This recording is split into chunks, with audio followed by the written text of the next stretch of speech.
Pour man, l'État a un peu été négligent quelque part sur le cas spécifique de Ndiaga Seck. Parce que dafa mel ni comme ce qu'on appelle le criminel. Des fois boo amee des jeunes de criminels dans beaucoup de pays souvent gars yi dañuy jéem a xool nan la ñuy def pour mën la anticiper sur les dérives ñi nga xamante nit ki loolu la war a mën a def c'est-à-dire quelqu'un koo xamante ne il a ces genres de comportement là souvent dans beaucoup de pays dañ koy suivre bu ñu koy suivre dina tax ñu mën a anticiper sur ce qu'il doit faire mais également bu fekkee il est porteur d'une gène de VIH wala d'une autre maladie ñu mën ko anticiper du ko propager parce que da ngay gis même dans les films tu vois des fois koo xamante ne dañuy naan kii il est porteur de mais faisons en sorte que ñu def ko ce qu'on appelle la détention préventive empêcher à ce qu'il se propage. Maintenant pour revenir encore une fois à Ndiaga ci boppam dama jàpp ne c'est un personnage atypique. Pourquoi atypique? Parce que man bi may dégg le nom Ndiaga Seck dafa yàgg trop ça date presque de 2021 wala 2020 avec l'avènement de Macky Sall avec la dame là qui disait Ndiaga Seck. Et finalement je suis parti chercher qui est Ndiaga Seck dans le net pour savoir. Dieu a fait que bi ma ko cerné j'ai vite compris que kii d'après ses déclarations j'ai compris que kii il a une tendance plus ou moins efféminée. Je dis pas qu'à l'époque que moom dañ ko accusé wala leneen mais dama jàppoon ne rek puisque il a un comportement tendant vers il peut y arriver un jour que ça se passe comme ça et man personnellement bettuma non ça m'a pas surpris. Non, ça m'a pas surpris. Pourquoi? Parce que quand j'ai consulté la personne, le profil de la personne, gis lu ñu doon wax ci moom yëpp mosuma gis une seule fois mu def benn action qui renvoie à la masculinité. Donc bu ñu demee ba tudd ko ci affaire bu mel nii dama jàppoon ne sax même avant Pape Cheikh Diallo moom la ñu waroon njëkk a viser pour jéem a en tout cas jéem a xam exactement ce qu'il est en train. C'est pas parce que la personne a commis une infraction que da nga ko war a jàpp da nga war a anticiper d'abord sur ce qu'il doit faire. L'anticipation devrait aider beaucoup de personnes. Le cas de Pape Cheikh Diallo pareil Pape Cheikh bu mu commencé man je crois dans une télévision française là njëkkoon dégg ne Pape Cheikh quand on lui a posé des questions il a dit carrément que man loolu c'est ma vie privée donc du ma ci tontu alors que naturellement la journaliste lui avait posé la question à savoir est-ce que vous n'êtes pas quelque sorte malade affaire yooyu malade dans le sens de porteur du VIH boobu la état du Sénégal waroon commencer faire ce qu'on appelle l'écoute di ko suivre sur les réseaux di suivre son téléphone pour mën a xam kii lan la war a def. Ndiaga c'est exactement pareil bu ñu ko naroon suivre dans cette logique là kon du yegg si fii mais bu demee ba ñu yegg si fii tamit ñu koy tuddee ay genre connotation avec quelques personnes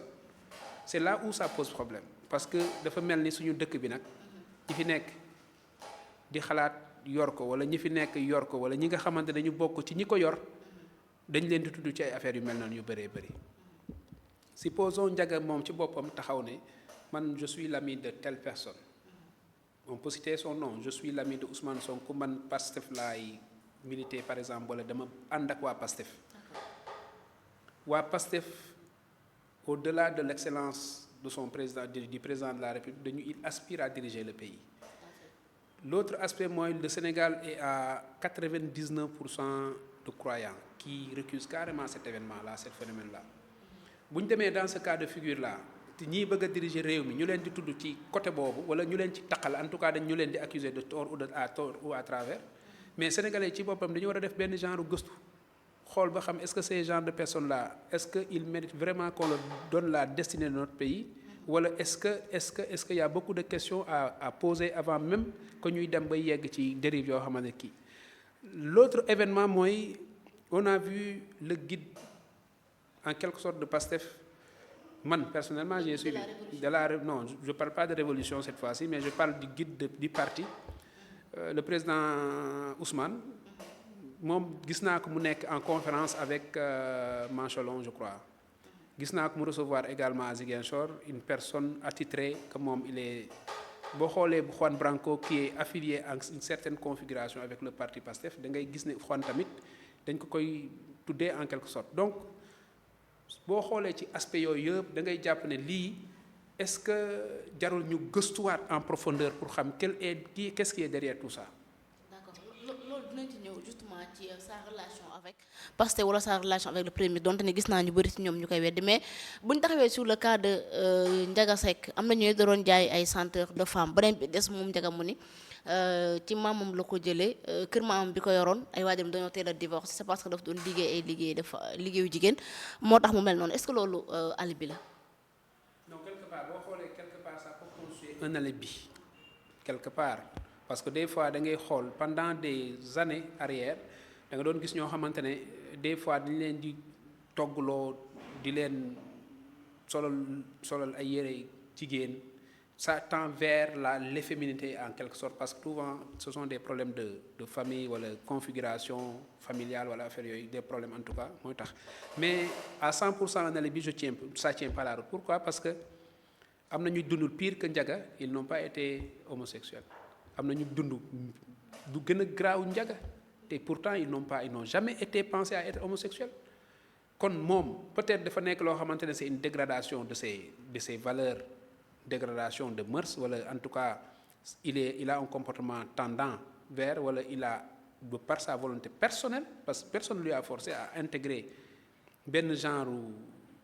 loge en tout cas nan laa ko mën a tuddee pour ñoom ñu bokk ci moom mu dem ba mënatul génn parce que ces genre de personnes là une fois nga dugg seen biir pour nga génn c'est un problème mën na nekk c'est l'atmosphère ou bien l'environnement qui la corrompt mais tout compte fait Ndiaga il est responsable, il est 100% doté de ses facultés mentales. Il n'est pas quelqu'un boo xam ne dañu naan kii c'est un malade wala ainsi de suite donc moom moo koy def volontairement. L'inconvénient nag mooy mu bëgg a dugal mu jël ko dugal ci ay nit ñu bëri parce que bu ko doon def à l'étranger dans ce cas ça n'allait pas poser problème mais mu dem di ko def dans une société où la configuration la croyance est ancrée, fortement ancrée dans les religions, c'est là où ça pose problème. ci li nga xam ne moo nekk la fa Ndiaga Seck en tout cas def na ay déballage yu bari wax na la ko ci dugal aussi comme li ma wax mooy sànq comme quoi que liggéey jigéen du ko waral est-ce que loolu alibi la doy na sëkk pour teg ko ci beneen bi des mooy que ni li mu xam ne mooy que dugg na ci mbir mi depuis entre 98 ba 99 mu nekk année bi nga xam ne ci la pare univers depuis lors kon Ndiaga yàgg na ci mbir mi alors dégg nañ aussi ñu ni amut li nga ni moo nekk VIH sida bi alors mais surtout l'affaire Ndiaga Seck un homme politique boo xam ñëpp xam nañ ko bi nga ko déggee nan nga ko gisee justement sa lecture ci mbirum homosexuel bi surtout sur le cas de Ndiaga Seck. Ok. Je pense que ni ko Moïse waxee sànq nee na moom depuis 2021 ci la gëstu xam Ndiaga. Man Ndiaga maa ngi ko xam en 2009 boobu mi ngi dëkk zone de captage man maa ngi dëkk Soprim bon ñuy demlante xamante di demlante ci ay affaire ay activités parce que moom nag dafa yàgg bëgg nag ay activités yenn activités socio-culturelles affaire association yooyu maintenant man bi ma mujjee gis Ndiaga motul 2 mois parce que am na benn jour dañoo daje ville ma takk benn montre mi ne ma foo ko jële ma expliqué ko mu dem ci kooku jaay ko montre ma demaat bu kooku ne ma Ndiaga ñëw na fi ñëwaat na fi pour ma defal ko ay verre donc maa ngi ak numéro am di gis ay statut ba jour bi ñu ko jàppee vendredi bi Ndiaga dugal na statut 7h30 le matin. Maintenant yar gi bari na fi da ngay gis nit ne la sama maam moo ma yar effectivement ñi nga xam ne maam moo leen yar dañuy am tendance nekk ci benn milieu boo xam ne milieu jigéen la parce que man loolu daloon na bi may nekk xale sama maam moo ma yar mais ñun dañ daan fulbali di def yëfi góor parce que ñun ay séeréer la ñu da ngay dem fulbali dem tool dem bàcc gerte def yooyu yëpp donc duggulal xam nga activité yooyu boo ko duggee rek ñu xamal la am na yu bari yoo xam ne sañoo ko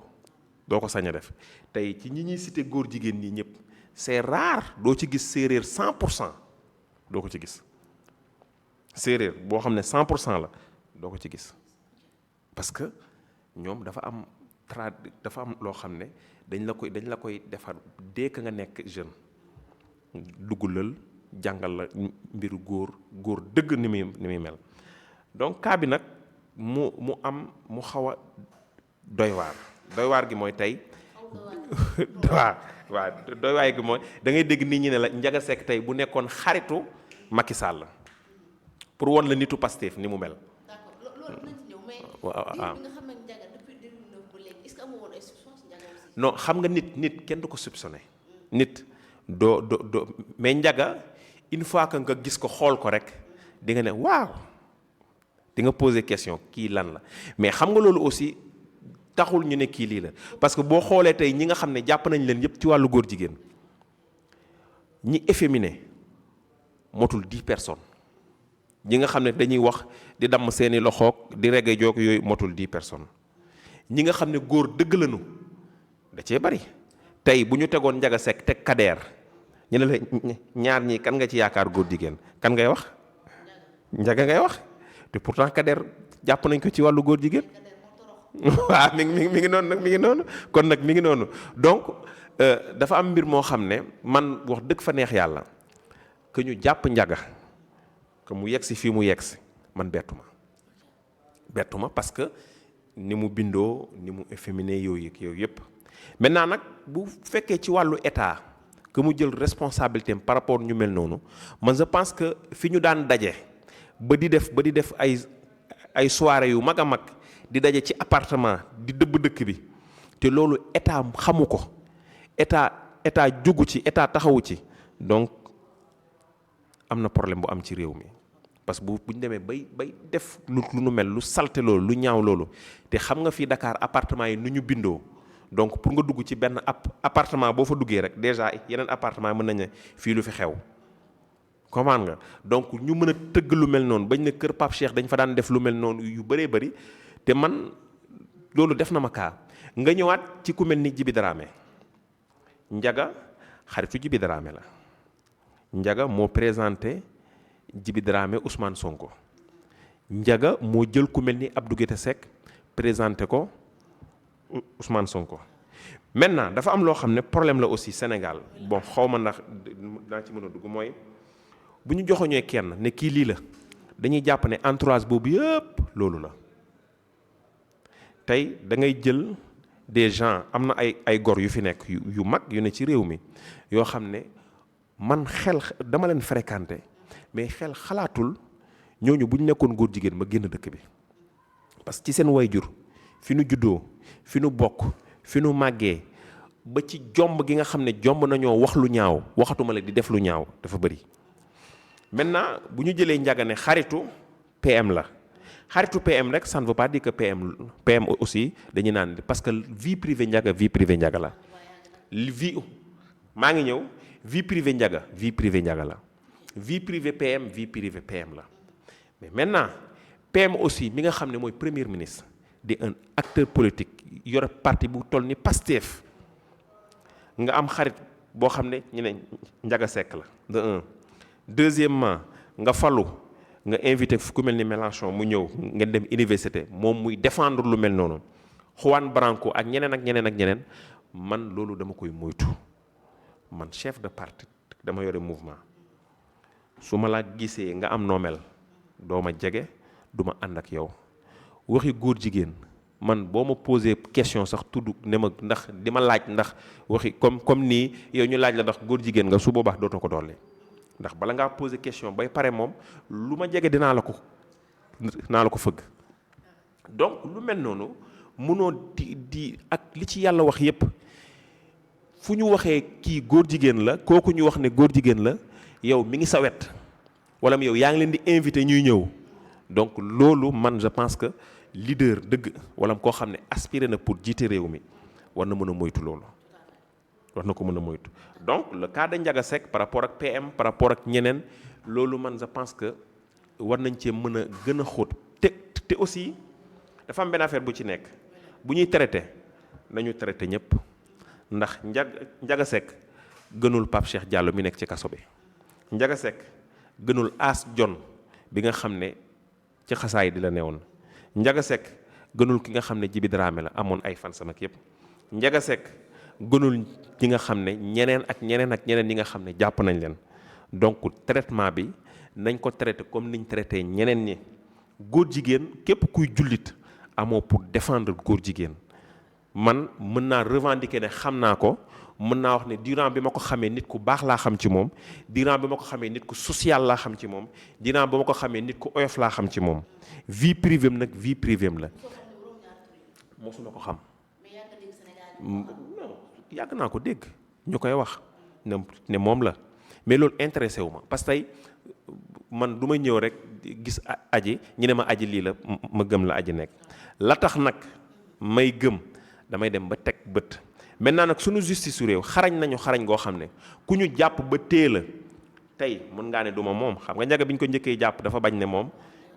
waa daa bañ ba tëdd suuf. donc bi ñu duggee ci Facebook dugg ci affaire yi génneel ko mais amatul lu muy wax parce que tamit boo bañee bañ tegal la preuve yëpp looy def nangu ngay def. donc du coup ñun xam nañ enquête bi nag day continuer. joxe na 10 personnes yi nga xam ne joxe na seeni tur ak seen numéro téléphone mais aussi gars yi du ñu yem ci 10 personnes yooyu dinañ creuser ci 10 personnes yi ba 10 personnes yooyu dañuy génnewaat ñeneen ak ñeneen ak ñeneen ak ñeneen. donc lii nii je pense que yàlla moo ñu woon boppam réew mi aussi ñu mel ni lu koy raxas ndaxte aussi